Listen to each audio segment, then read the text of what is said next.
بسم اللہ الرحمن الرحیم۔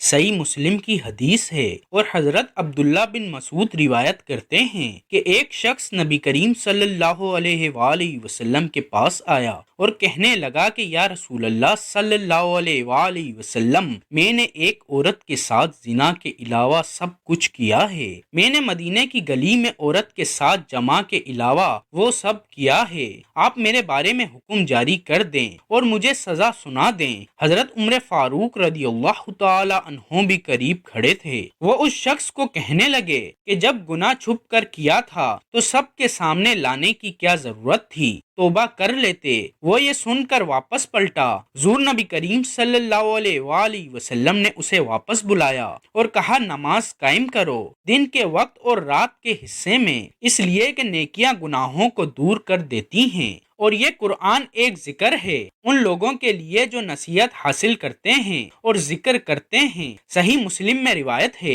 کہ آپ مسجد نبوی شریف میں بیٹھے ہوئے تھے اور آپ کے ساتھ آپ کے صحابہ کرام بھی تھے۔ ایک شخص آپ کے پاس آیا اور کہنے لگا، یا رسول اللہ، مجھ پر حد قائم کر دیجئے کہ میں نے گناہ کیا ہے۔ آپ صلی اللہ علیہ وآلہ وسلم نے اپنا چہرہ مبارک پھیر لیا۔ وہ شخص پھر سامنے سے آیا اور پھر سوال کیا۔ آپ صلی اللہ علیہ وآلہ وسلم نے پھر سے چہرہ پھیر لیا۔ اسی طرح وہ شخص تیسری مرتبہ آپ کے سامنے آیا اور آپ صلی اللہ علیہ وآلہ وسلم نے ہر مرتبہ چہرہ پھیر لیا۔ اتنے میں اذان ہوئی، اقامت ہوئی اور حضور نبی کریم صلی اللہ علیہ وآلہ وسلم نے نماز پڑھائی۔ اس شخص نے نبی کریم صلی اللہ علیہ وآلہ وسلم کی امامت میں نماز ادا کی۔ نماز کے بعد وہ پھر سے نبی کریم صلی اللہ علیہ وآلہ وسلم کی بارگاہ میں حاضر ہوا اور کہنے لگا کہ حضور، مجھ پر حد قائم کر دیجئے کہ میں نے گناہ کیا ہے۔ آپ صلی اللہ علیہ وآلہ وسلم نے اس شخص سے پوچھا، جب تو یہاں آ رہا تھا تو نماز کا وقت تھا، کیا تو نے اچھی طرح وضو کیا تھا؟